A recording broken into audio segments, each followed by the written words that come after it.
Welcome to the Unitarian Universalist Fellowship of Greater Cumberland. We are the community of the Unitarian Universalist Fellowship of Greater Cumberland. We have come together from unique and diverse backgrounds and experiences, seeking a non-dogmatic, non-creedal, cooperative, and spiritual community that is supportive of our personal journeys toward a fuller and richer understanding of what it means to be responsibly human. Our covenant with each other embraces the inherent worth and dignity of every person, justice, equity, and compassion in human relations, acceptance of one another, and encouragement to spiritual growth in our congregations, a free and responsible search for truth and meaning, the right of conscience and the use of the democratic process within our congregations and in society at large, the goal of world community with peace, liberty, and justice for all, and respect for the interdependent web of all existence of which we are a part. We believe that our covenant is integral to our daily living with a caring spirit that nourishes the well-being of all living and non-living parts of our universe. If you seek such a journey and find our covenant resonant with your spiritual direction, if you are a questioner and inquirer for a more holistic meaning to living, we welcome you into our community.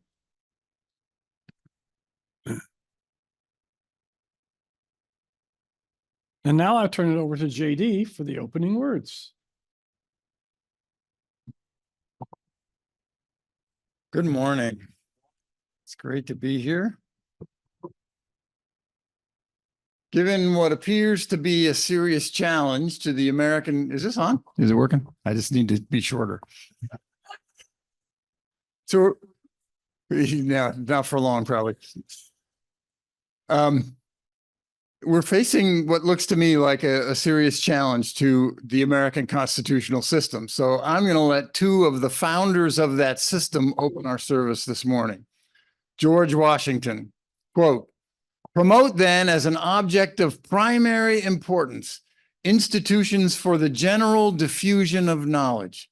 In proportion as the structure of a government gives force to public opinion, it is essential that public opinion be enlightened," end quote. Thomas Jefferson, quote, "I think by far the most important bill in our whole code is that for the diffusion of knowledge among the people. No other sure foundation can be devised for the preservation of freedom and happiness." That's from Washington's farewell address in 1796, and Jefferson's was in a letter to George Wythe in 1786.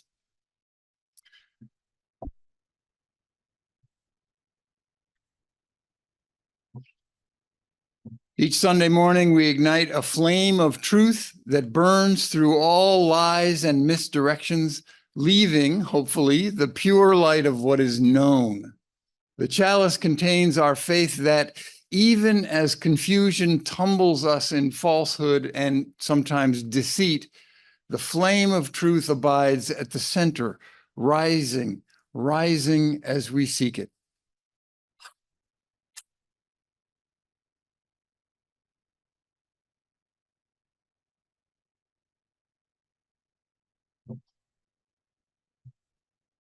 Our opening hymn is number 1017 in the Teal hymnal. And Betty, do you want to? Cherish your doubts, for doubt is the attendant of truth. Doubt is the key to the door of knowledge. It is a servant of discovery. By the way, I should have said before we started, this is Cherish Your Doubts by Robert T. Weston. A belief which may not be questioned binds us to error, for there is incompleteness and imperfection in every belief. Doubt is a touchstone of truth. It is an acid which eats away the faults. Let no one fear the truth, that doubt may consume it, for doubt is a testing of belief. The truth stands boldly and unafraid. It is not shaken by the testing. For truth, if it be truth, arises from each testing stronger, more secure. Those that would silence doubt are filled with fear. Their houses are built on shifting sands. But those who fear not doubt and know its use are founded on rock. They shall walk in the light of growing knowledge. The work of their hands shall endure. Therefore, let us not fear doubt, but let us rejoice in its help. It is to the wise as a staff to the blind. Doubt is the attendant of truth. Now, it is my pleasure to introduce someone who is very familiar to all of you. He has been here many times. He and Ann have been guests in my house almost every time. J.D. Stillwater, thank you. Thank you, Tom. So a few months ago, I was surprised to come across a thread on Facebook in which someone pointed out that our human ancestors evolved in Africa and then migrated to other continents. That wasn't what was surprising. There's tons of evidence for that. What was surprising, you still can't hear me back there? Yeah.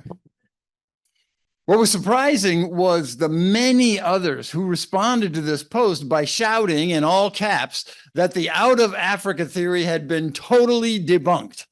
Now, debunked is a strong word, so I chimed in asking for a source, and one of them actually provided one. It was a mainstream press article with a headline something like "New Evidence Undermines Out of Africa Theory of Human Origins." And the text of the article described new evidence, it was new evidence, indicating that humans left Africa several times rather than in one single migration event, as had been thought previously. So our ancestral line, now we know, interweaves with Neanderthals and Denisovans, Homo erectus, and other Homo species. Complex interbreeding and many different migration events, but clearly originating in Africa. So it seemed to me that the folks on Facebook had only read the headline of that article and reached their own foregone conclusion that their ancestors were never Africans, right? Well, in 2019, I had an exchange with an old friend who is prone to believing conspiracy theories. And I asked him how he knows if something is true. And he was honest with me. He said, it's true if it feels true to him. In reply, I probably should have sent him some optical illusions. But instead, I said, I didn't think that we could have a fruitful discussion about what's true if I'm bringing him evidence that doesn't feel right to him, and he's bringing me feelings that don't match reality, right? And as somebody here pointed out last time I was here, that is the real underlying problem in our society and in our culture war currently. It's not just that we have two polarized factions with different perspectives. It's that one of them, maybe both of them, are being fed a steady diet of misinformation and disinformation. And it's getting harder and harder to tell what's actually true. Misinformation is when someone gets something wrong. This wasn't clear to me. I had to look this up in the last few weeks.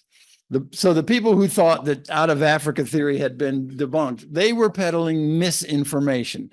They may have an agenda that's founded in some kind of racism, but they're not deliberately peddling lies. They think their understanding of the headline is true. Disinformation is propaganda. It's fake news deliberately created and pushed out to deceive people in service of some agenda, like this. So this photo is from a 2015 protest in Boston, not from Texas after a hurricane. That protest had nothing to do with Trump. So this post, this meme, is disinformation.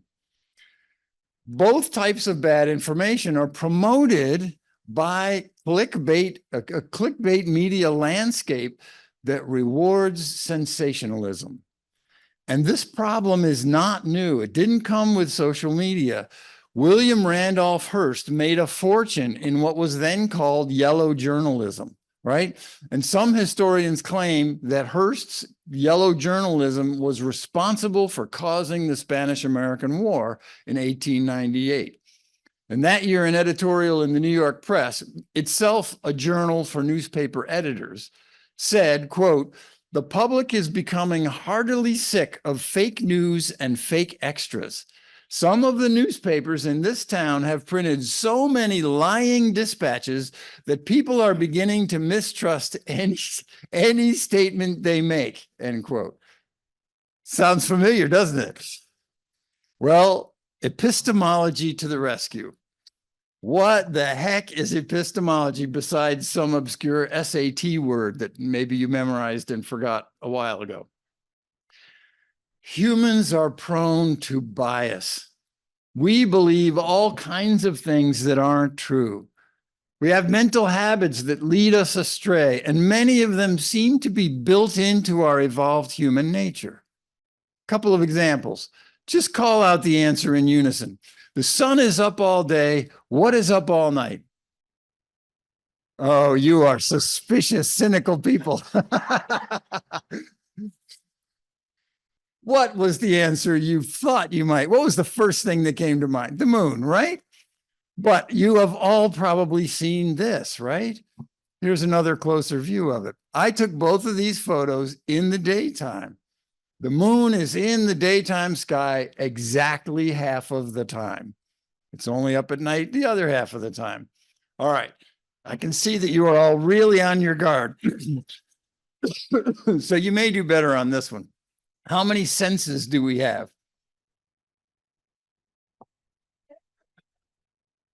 Well, Aristotle was the one who said we have 5 senses, but we've learned a few things in the last 2,000 plus years.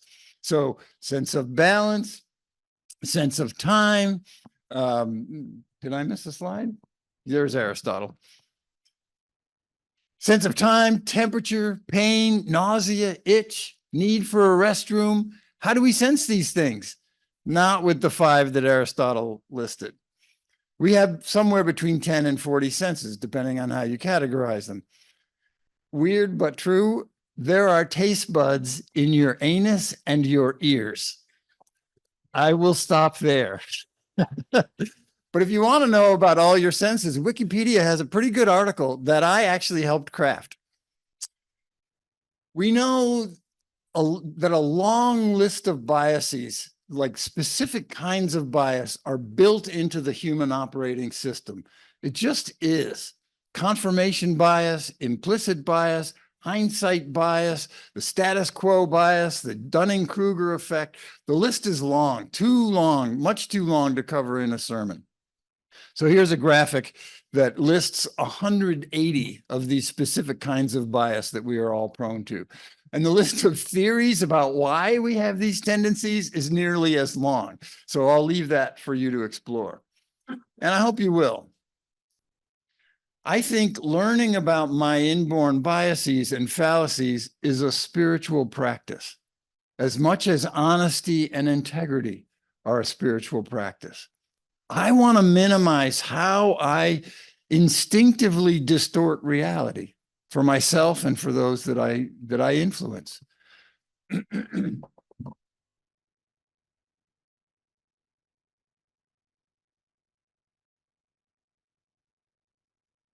So there's this entire branch of philosophy that's near and dear to science called epistemology.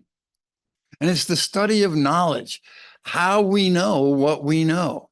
Is something true because it feels true, because it appears true? How much evidence is required? And there are many different schools of epistemology, and I don't want to get into those weeds this morning. What I want to say is that America needs epistemology.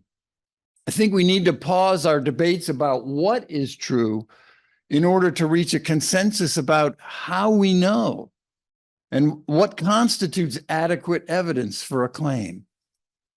I don't think people who won't even read past the headlines should get equal time with people who publish the studies that are referred to by the headline, right? Unfortunately, logic and critical thinking and evidence-based reasoning are not part of human nature's default. appeals to raw emotionality pretty much always going to trump appeals for evidence. And social media are profitable because we get a dopamine hit from information that feels true, even if it isn't true, which leads to truth decay. We might need a mental hygienist to give us a dispute canal. They might have to use a dung depressor. All right. Those puns are truly awful. I wish I had wrote them, but I didn't written them. But they're right. There's some truth to them. Social media platforms allow all kinds of pernicious untruths to spread unchecked, decaying and diluting our access to actual truth. And almost all of us are part of that process because what feels true is what gets promoted. And all of this is happening while science makes huge strides forward in understanding our evolved human foibles, the ways that we fail over and over again to be the rational, objective thinkers that we think we are. We know all about different kinds of inherent bias, but we haven't learned to apply the knowledge to ourselves, at least not very well. It's much easier to see someone else's bias and hypocrisy than it is to notice my own, let alone go about correcting it. Many years ago, a nice old lady landlord of ours said to us, and I quote, "I'm not prejudiced against Black people. I just don't think they keep their places very nice," end quote. See how easy that is, recognizing the bias in other people? I'm sure it was not so obvious to her, right? My point is that it's really hard to overcome these biases in ourselves, even when we have good information. We don't. Some studies estimate that even back in 2023, excuse me, even back in 2023, the percentage of Twitter accounts that were actually bots, robots, was as high as 65%. That hasn't gotten better.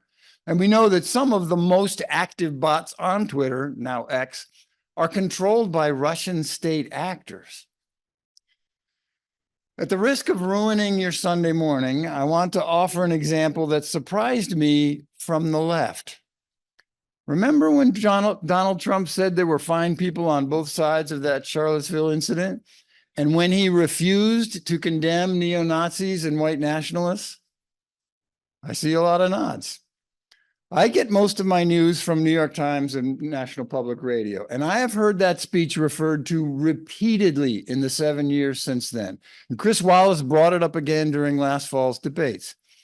I was confident that Donald Trump had pushed a false equivalency and refused to condemn neo-Nazis and white nationalists until I stumbled on this footage of the actual press conference that they are referring to.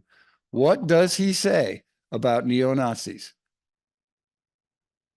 Changing history, you're changing culture, and you had people, and I'm not talking about the neo-Nazis and the white nationalists, because they should be condemned totally. But you had many people in that group other than neo-Nazis and white nationalists, okay? And the press has treated them absolutely unfairly. Now, in the other group also, you had some fine people, but you also had troublemakers, and you see them come with the black outfits and with the helmets and with the baseball bats. You had a lot of bad people in the other group too. The press treated unfairly, sir. I'm sorry, I just didn't understand what you were saying. You were saying the press has treated white nationalists unfairly? No, I just didn't understand what you were saying. No. There were people in that rally, and I looked the night before. If you look, there were people protesting very quietly the taking down of the statue of Robert E. Lee. I'm sure in that group there were some bad ones. The following day, it looked like they had some rough, bad people, neo-Nazis, white nationalists, whatever you want to call them. But you had a lot of people in that group that were there to innocently protest and very legally protest because, you know, I don't know if you know, they had a permit. The other group didn't have a permit. Now, my confirmation bias chalks this up to the well-intentioned fallibility of otherwise reliable journalists. Other people's bias might see this as a deliberate mischaracterization of Trump's position by the lamestream media, right? Which is it? How can we even know? And that brings me to three main themes for us to chew on as we brace for whatever happens next in our society. And please don't misunderstand me. I'm not making a false equivalency of my own here. There are lots of independent evidence-based reasons to trust some news outlets over others. And there is verifiably more falsehood and wishful thinking in the media that lean culturally right than in mainstream journalism. More on that in a moment. Three main themes. First, Changing history. You're changing. stop. Changing history. That is enough.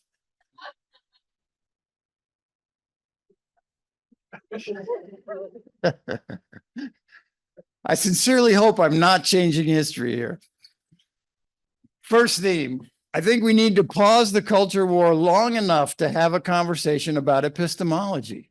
We got to stop talking past each other using so-called facts that don't have adequate evidence behind them. How, though? Well, there is at least one method with proven evidence-based results, and that is get curious. Question the questionable. And I don't mean question the other person's integrity or their motivations. I mean literally ask questions. Where did you get that information from? How do you know? Why do you think that? What evidence is behind what you're saying? Getting curious embodies a robust epistemology, even if no one in the conversation knows that word.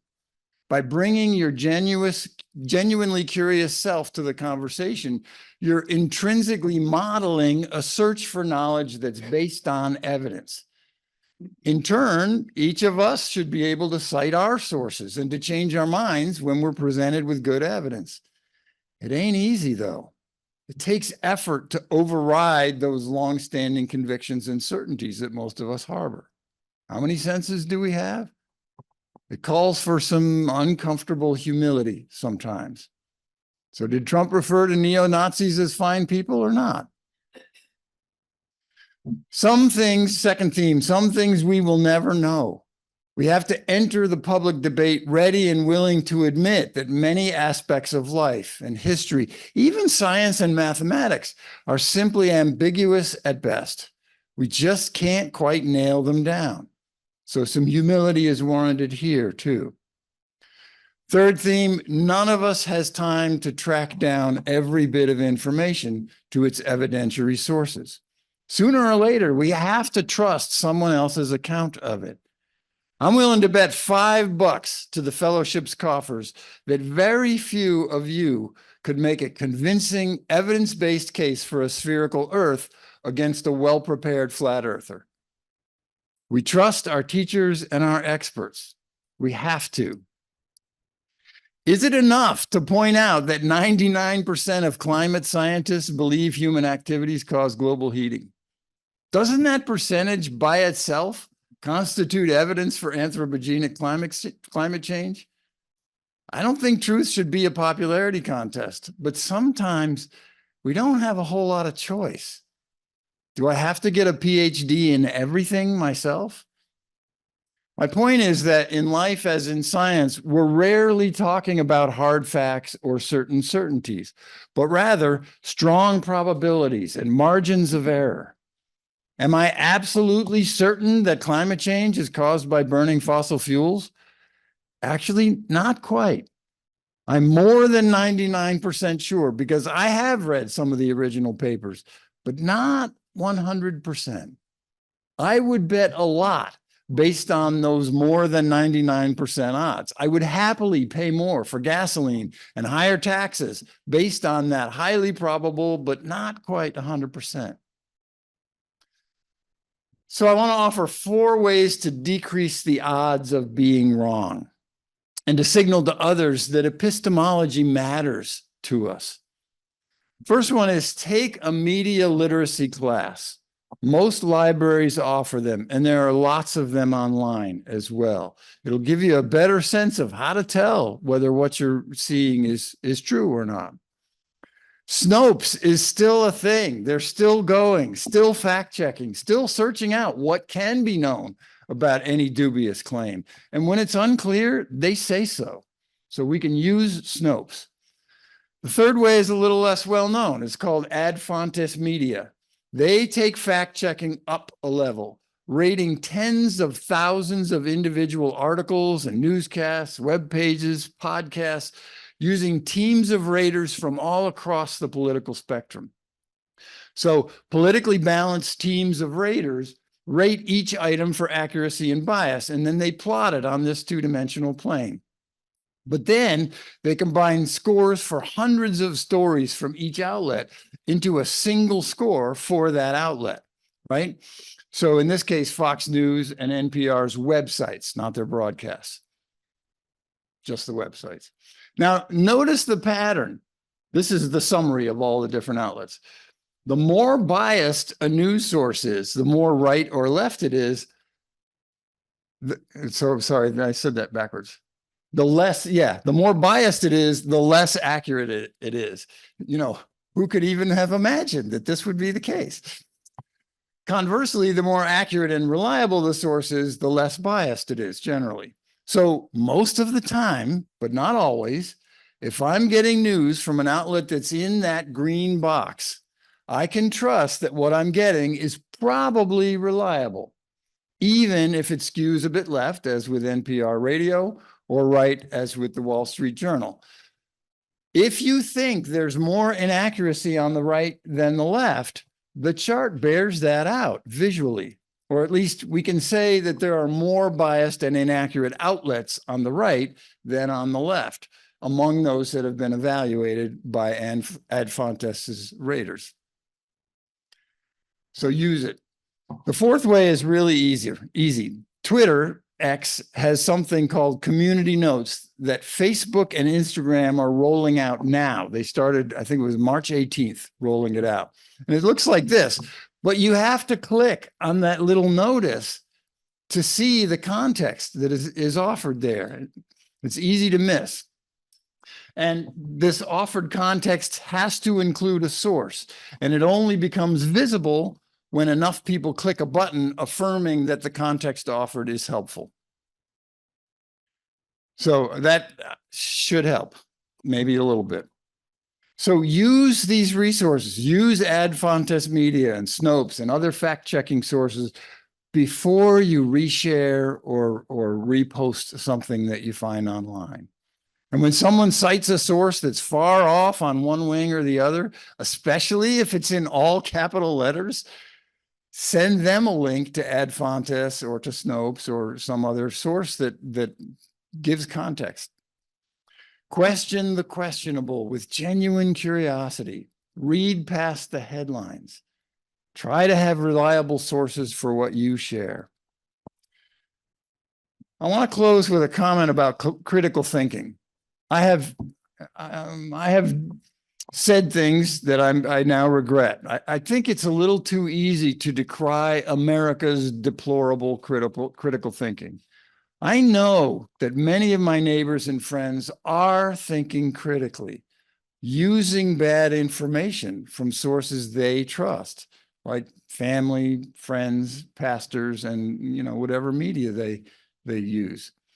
There's a great quote about this in a book titled Days of Healing, Days of Joy. It's a daily reader for adult children of alcoholics and other dysfunctional families. The quote is attributed to Dana J., who writes, "I finally figured out that my dad's opinion was no better than his information, and his information was wrong. Let my opinions be guided by an epistemology of how do I know, as robust and rigorously evidence-based as I can muster.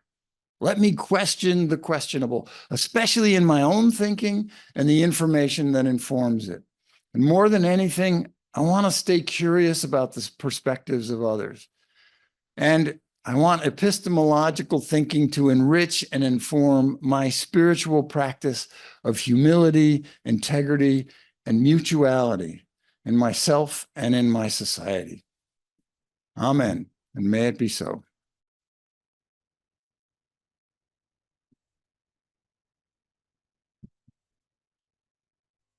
On the complete lack of information, I am sure you have lots to say. Questions, comments? Rebuttals. Much easier to see other people's bias than our own. We could be working together with people on the other side of the political spectrum, doing each other the service of noticing what seems to be a little off and checking it out from one another. And honestly, I think that's what's happening at Ad Fontes. These people from very different parts of the political spectrum are rating these articles together. And I just skimmed over their actual process, but it's pretty involved. They rate each article several times and they get together and talk about why did you rate it this way until they come to, as close as they can manage, an objective rating for the accuracy and bias of each story. I was referring to with Get Curious. I don't think it's a worthy goal to try and convince someone of my perspective. It is a worthy goal to understand theirs, especially if it's someone you care about. So ask the questions, not in a way that challenges their integrity or their perspective, but literally get curious. You know, say, I would like to understand your perspective. And it's difficult. It's not easy to let someone share something that you know is a flat out lie without countering it. But you can, if you can maintain, this is the blind leading the blind. I'm not trying to tell you I'm any good at this, but there's research on this. It works. When people feel understood in their perspective, they are much more able to be doubtful about their own perspective.